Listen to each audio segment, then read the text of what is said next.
a smile campaign. I didn't feel that. So the smile is children born with cleft lips, cleft palates, and they do these procedures on these children in many parts of the world. And you see the children and the hope that it's given to them. It's a new lease on hope. And the closest the ENT will get to that is cochlear implants. We have patients who feel that they lost their hearing or they were born deaf. To be able to provide this glimmer of hope is analogous to the smile campaign. So when you see the smile on these kids and their eyes light up, or you see an adult who switched on, or a child for the first time, that adrenaline rush of life. So it's something that I've been chasing now for years, and unfortunately Maritzburg was never big enough to actually have its own unit, and we always played second fiddle to Durban. And this is one step closer to the autonomy in Maritzburg. So I'm looking forward to it growing from here and hopefully build up a center of excellence.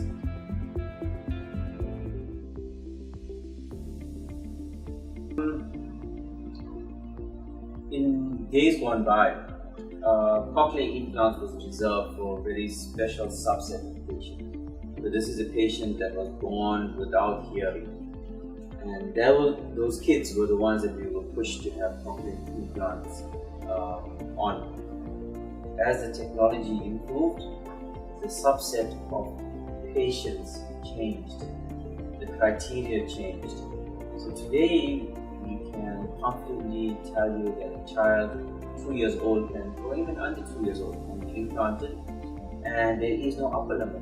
You give me a patient that's 110 years old, if they fit for anesthesia, no other medical problems, no contraindications, and a cochlear implant. So as we get older, we are generally going to lose our hearing, and the go-to for this hearing loss is a hearing aid. Putting a hearing aid, it's a plug-and-play device. There's no risk to it, no surgery. It works brilliantly. However, in certain patients, the hearing aid just doesn't cut it, and all they have is noise. So in those specific patients, we have criteria which we use to identify those patients, and they will be classified as a cochlear implant candidate. And they go to an assessment team. So we fall, in Maritzburg, we're still falling under the DCIP, which is the Durban Cochlear Implant Program. We're still in our infancy, and we're not prepared to run. We're going to crawl for a long time until we develop ourselves. So the Durban Cochlear Implant Program falls under the South African Cochlear Implant Group, which is SACIG. And we have an umbrella body which has a predefined set of criteria which we follow. So Julie Cardona, who you met, basically does the assessment for us. So we'll have our audiologists in Maritzburg and surrounding areas. They will identify a potential candidate. Most of the time, the patients will see us to see if there's any reversible causes for their hearing loss. If not, the patient is sent to an assessment center to have a cochlear assessment done. If these patients are candidates, then they move on to the next stage. We discuss them at our monthly meetings, and after discussing the monthly meetings, then we take on the step of going to medical aids, discussing with the patient, going to medical aids, getting authorization, and potentially implanting the patient. The patient must derive minimal or no benefit from hearing aid. So in other words, they've been on hearing aids to suffer. Not all patients are cochlear implant patients. That's the unfortunate reality. So important as a take-home message for everybody that although I'm speaking, I'm just one small cog in this big machine, and this entire program requires input from everybody. We need public knowledge, so people need to know what's out there. Previously, we always thought of hearing aids, and when you ask anybody about a hearing aid, they have this image of this monstrosity sitting behind the ear, like my grandfather or great-grandfather. And these days the hearing aids is this tiny little petite device that sit behind the ear. Technology is changing. Cochlear implants, we always thought of cochlear implants for those poor kiddies that were born deaf. That's it.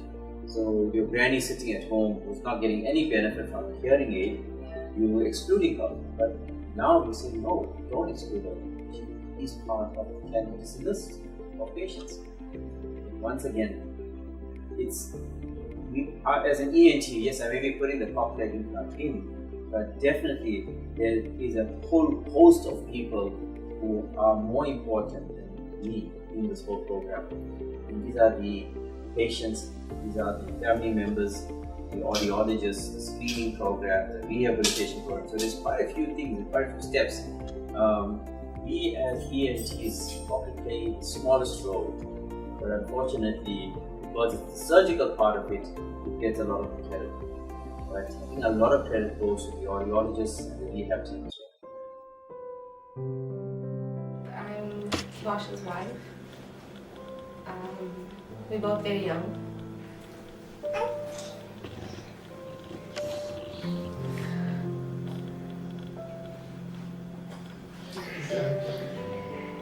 So we met in high school, and like everyone would say, you know what, you're not going to make it once you're out of school. It's a whole new ball game.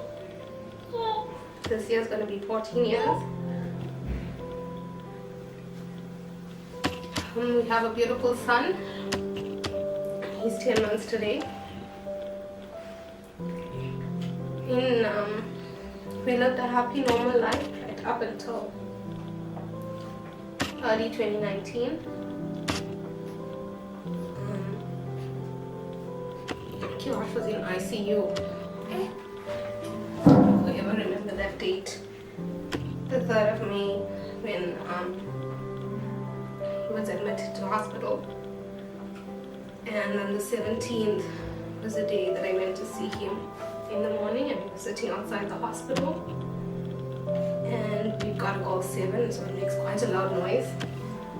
And my brother took his pet to the vet. And the car was coming up, and Kiwash could not hear that.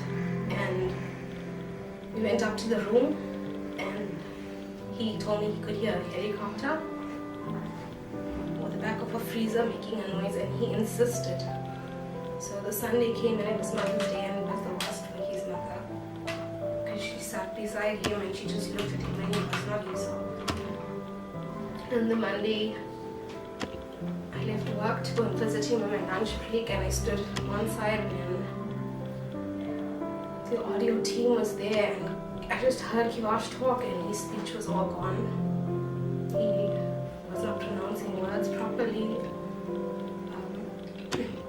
In that same week, he was admitted to ICU. He was on life support for nearly 2 months. It was tough. I mean, as a family to go through, we were so young. With his parents, my parents, and the support of family, Kiwash pulled through. At one stage, they actually told us that, you know, we're just sending him to make him comfortable now, because there's no hope.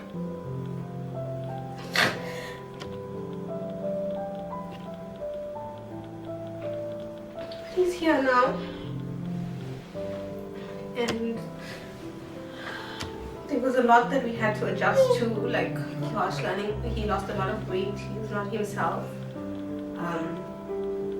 Learning a simple thing like learning to tie your shoelace again, and learning how to drive again. Whoa, it was very tough. But 4 years later, and he's doing everything like a normal person, just without the hearing. He went into depression on many occasions, and he didn't see no light at the end of the tunnel. He just felt that there was no way out. And the depression took many wrong turns for us both.